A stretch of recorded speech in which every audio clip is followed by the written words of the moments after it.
Good morning and welcome to today's Finwire webcast with Morrow Bank. We'll start with a presentation of the Q3 2020 report, followed by Q&A. If you're calling in and have any questions, please press star 9 to raise your hand and star 6 to unmute yourself when you get the word. You can also submit written questions using the form located right. And with that said, please go ahead with your presentation. Thank you very much, Martin, and very welcome to everyone to this third quarter results call for Morrow Bank. My name is Øyvind Oanes. I'm the CEO of the bank, and with me, as always, Eirik Holtedahl, the bank's CFO. And as you heard, we will start with a short presentation before we then open up for Q&A at the end. So moving on to the actual presentation, we'll skip the disclaimer. Jumping into this page here, you will see that this is a recap and a page you probably recognize from before, but this is more potentially for those of you new to the case. Morrow Bank is a centralized, fully digital Nordic niche bank with focus on consumer lending. We offer a range of consumer loans and credit cards, as well as deposits, savings products to credit-worthy individuals across Norway, Sweden, and Finland. In total, the market for unsecured lending across these three countries is around 600 billion kroner, of which we currently have just over 2.5% market share. Turning now to page 4 of the presentation, we can report another very strong quarter with pre-tax profits of 95 million kroner. That's up 32% on Q3 last year. We saw solid loan volume growth of more than 1 billion kroner in the quarter. That's up around 6%, driven by strong demand across all the markets. And our gross loan book has now surpassed 17 billion kroner. That's well diversified as well across the three markets on which we operate.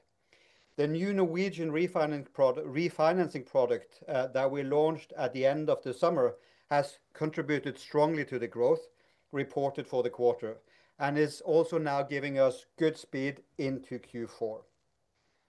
Looking at the main KPIs, we are happy to report that we continue to see a highly competitive cost-income ratio of around 25% and a very solid loan loss ratio of 3.9%. Eirik will review these in more detail in a few minutes. Ultimately, as a result of improving performance, we continue to see profitability going in the right direction, with reported return on target equity of 13% for the quarter, a solid improvement over both last quarter and last year. Based on the continued strong performance, we are now confident to make positive adjustments to our end 2026 targets, as well as stating our long-term ambitions of achieving returns of around 20% on the back of our highly scalable platform and the upcoming redomiciliation to Sweden.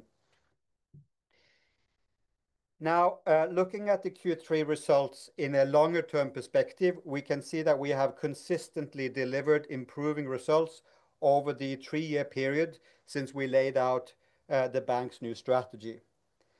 Over the period, we have doubled the loan book to 17 billion kroner, while significantly optimizing our cost base, reducing cost income from above 50% to a strong 25% today.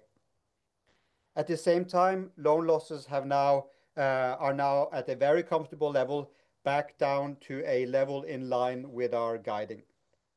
Ultimately, returns are improving as a result of profitable growth and cost optimization, and as you can see, the return on target equity came in at a decent 13% for the Q3 report.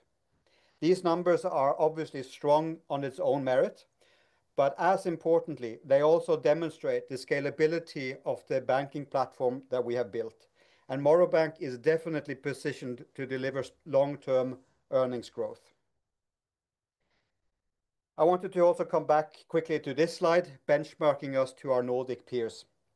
And as you can see, we continue to deliver strong performance on the key drivers that we have had full focus on over the past few years: growth and efficiency. As for profitability, we continue to move up the list with a reported return on equity of 12% in the quarter. Still, as a Norwegian bank, though, this would have been around 15% as a Swedish bank with Swedish regulatory requirements. And as we become a Swedish bank and obtain a level playing field with our Swedish peers, we believe that we can achieve return levels in line with the best of them. Sorry. Turning now to the next page, we wanted to give you a quick review of our progress on becoming a Swedish bank. As a recap, it was our fully owned Swedish subsidiary that applied for and obtained a Swedish banking license. In the next phase, we will be merging the current Norwegian Morrow Bank with a Swedish subsidiary in a cross-border merger. The Swedish entity holding the Swedish license will become the surviving entity of the merger, and the Swedish Morrow Bank will then start operating as of 2nd of January next year. In addition to the actual merger, we will also transfer the listing of the bank from Oslo to Nasdaq Stockholm, and we will be listing on the main market. The listing date is now set to the 9th of January. All current shareholders will receive detailed information about the change of listing venue and what actions will be needed, if any. The letters will go out next week by post to all of you. The information will also be made available on our investor relations website, including an FAQ. Now over to Eirik to review the financials in a bit more detail. Thank you, Øyvind. Now, going into the financials, as usual, we will start with the loan balance. And as you know, the loan balance is the engine for our bank. And it's therefore, as Øyvind has pointed out earlier, we're very happy to point out that we had a very strong growth this quarter. 1 billion kroner or 6% loan balance increase over the quarter. It is particularly the Norwegian market that has proven to be strong this time. This started, as we mentioned, in Q2, and this pace has kept up in Q3, and we can also say that it continues in Q4.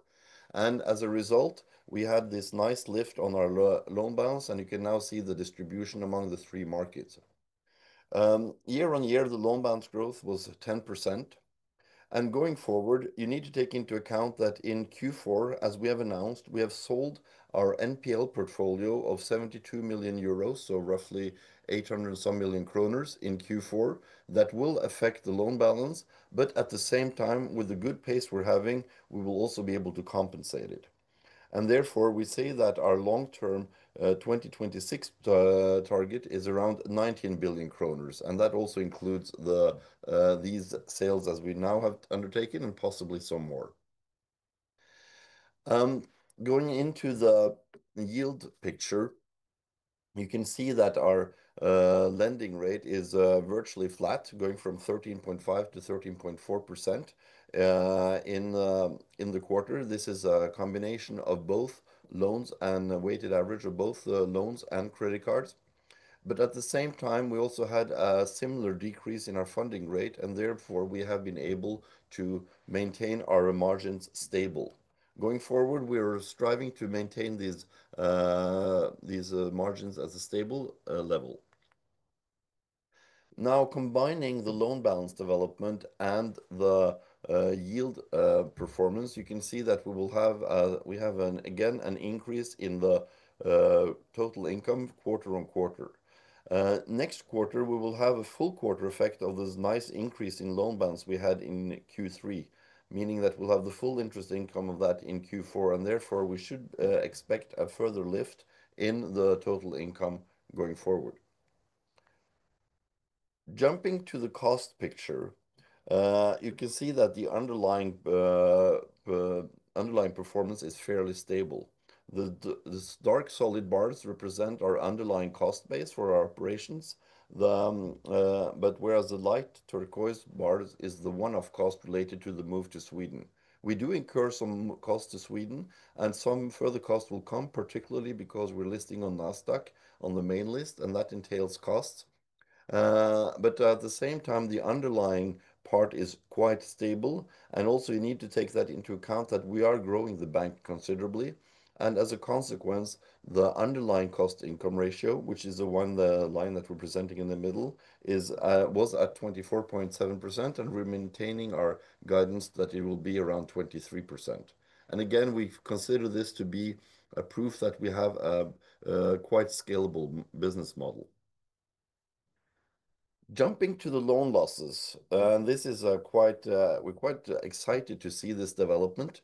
We had a nice drop in the loan loss rate. You can see it went down to 3.9% measured against the gross loan balance. Now we're actually in the lower end of our guiding range of 4 to 4.5%. We will maintain this guiding range going forward, but we can see here that we are now in an area where we probably are at the optimum for maximizing our risk reward.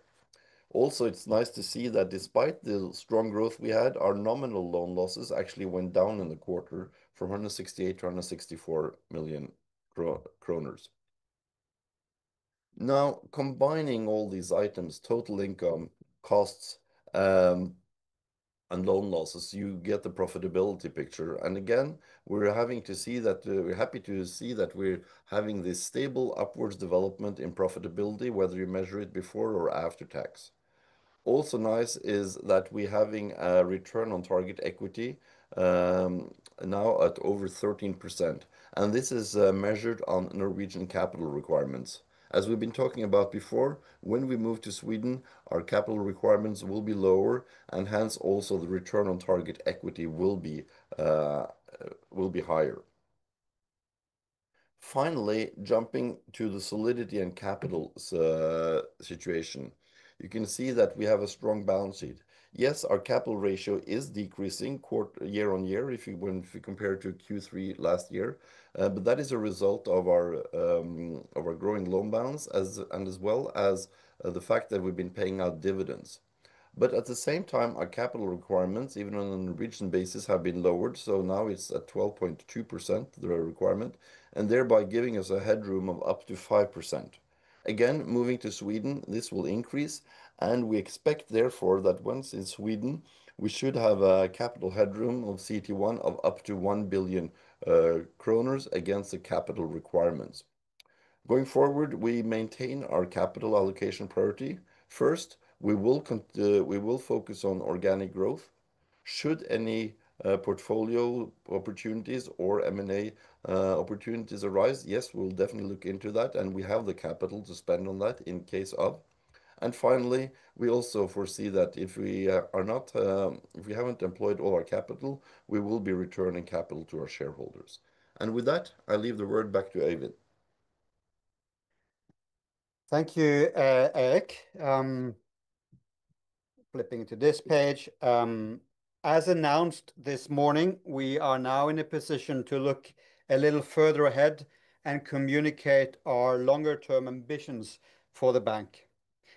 Whilst we maintain our targets for year-end 2026, as described by Eirik, we have now also laid a solid foundation for the development of our key value drivers the next 3 years. We believe in continued organic growth of above 10% per year, achieving a loan book of at least 24 billion at the end of this period. This while maintaining our strong credit risk management, and potential inorganic growth may come on top of this. We will keep a strong focus on cost efficiency, bringing cost income further down towards 22%.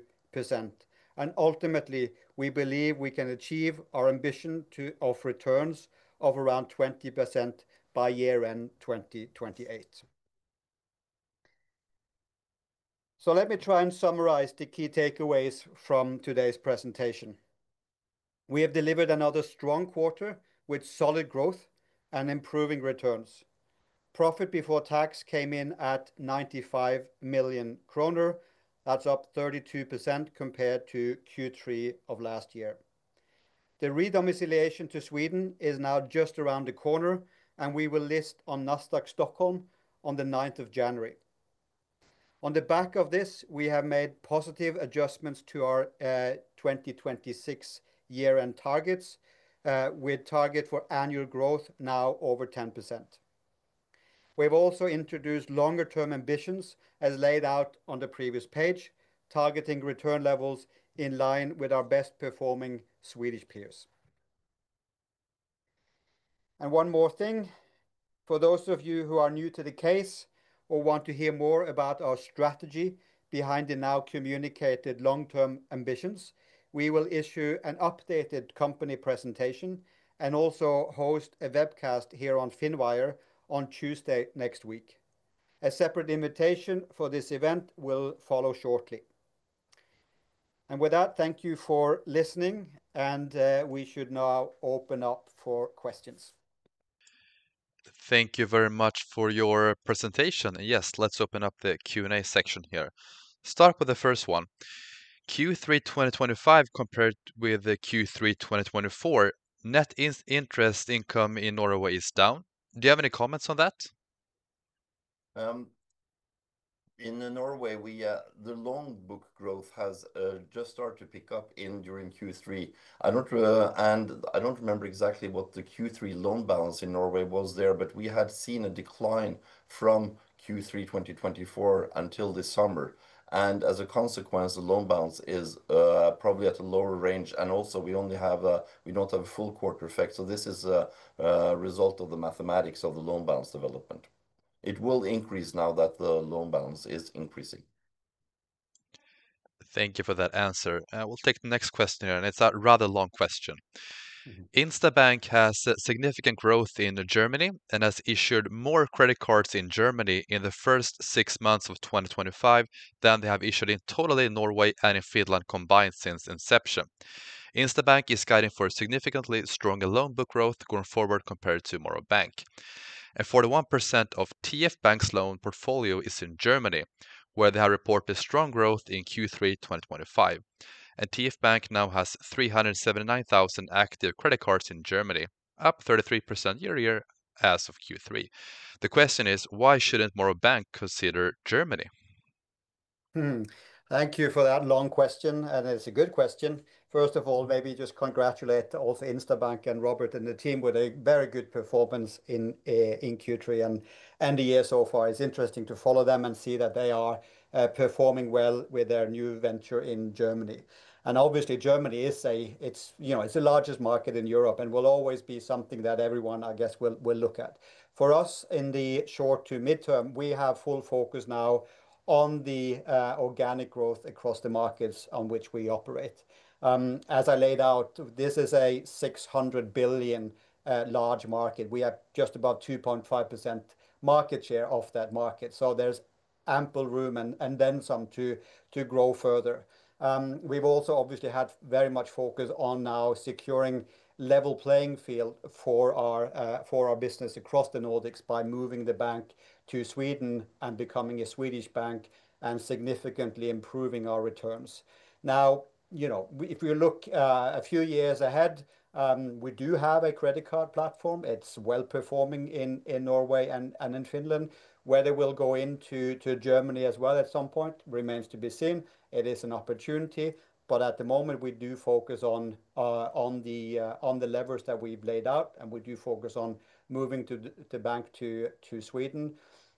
Again, when we're in Sweden, we are in EU, and that obviously also opens up a few more opportunities if we take a little longer term perspective. Thank you for that answer. Could you describe the timing of the growth during the quarter and how much was explained by your new products?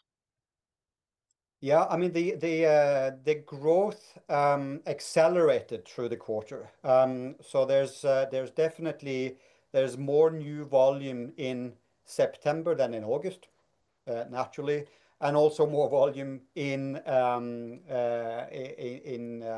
August than in July. So it did ramp up in the quarter. September was definitely the strongest month in the quarter in terms of volume generation.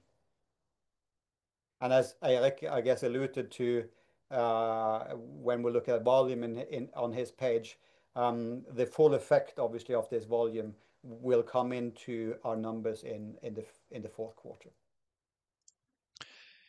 Could you give some more color on the pace of the growth into Q4?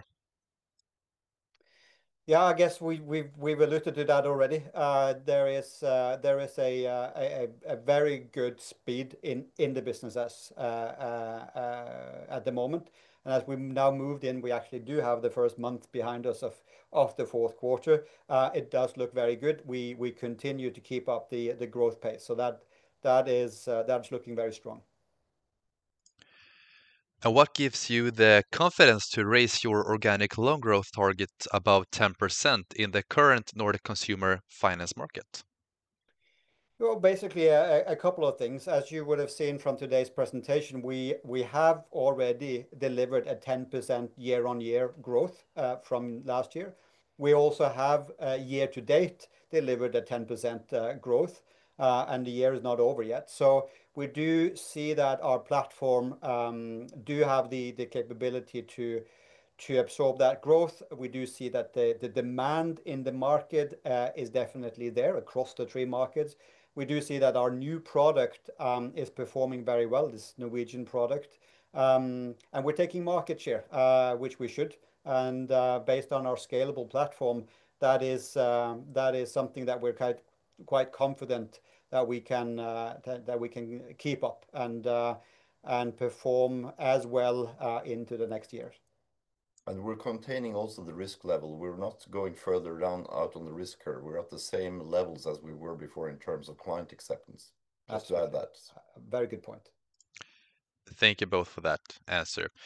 Can you elaborate and add some more color on the operational and financial benefits of moving the bank's headquarters to Sweden and listing on Nasdaq Stockholm?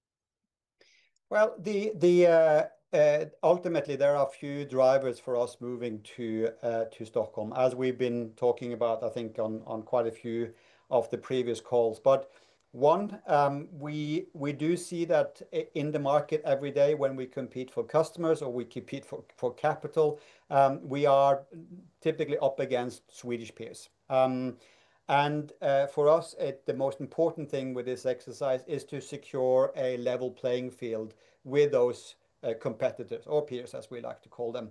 And that's a level playing field as it comes to the regulatory environment. And we do see, and we've shown that in the numbers today as well, that will give us a significant uplift.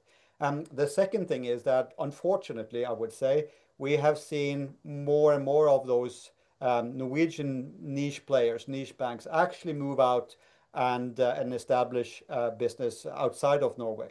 So the sort of niche bank sector, if you like, is much larger in Sweden and outside of Norway. And there's a lot of benefits of actually being present where this is a much larger sector. And, I guess, also the capital markets in Stockholm, and will be listing in, as we've said, on the main list of Nasdaq, will also be beneficial. In terms of the operational benefits, we'll be operating out of two locations. I think we have laid out a good plan for how to do that, and we will continue to have a significant operation also in Norway, and I think that will balance itself quite nicely out. But ultimately, it's more of a financial project than an operational project. Thank you for the answer. With one of the lowest cost to income ratios in the industry, where do you see further efficiency gains as you scale towards 24 billion NOK in loans? I think we are quite close to the industry, to the best levels in the industry now in the low 20s.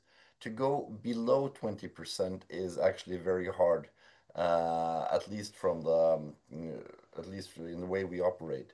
I think, and so I think there that going forward, you will see that we will have a steady development. The cost income ratio will decrease, but it will not decrease so rapidly as we're guiding on, meaning that we believe now we are at the efficiency level, but we will definitely aim for the low 20s.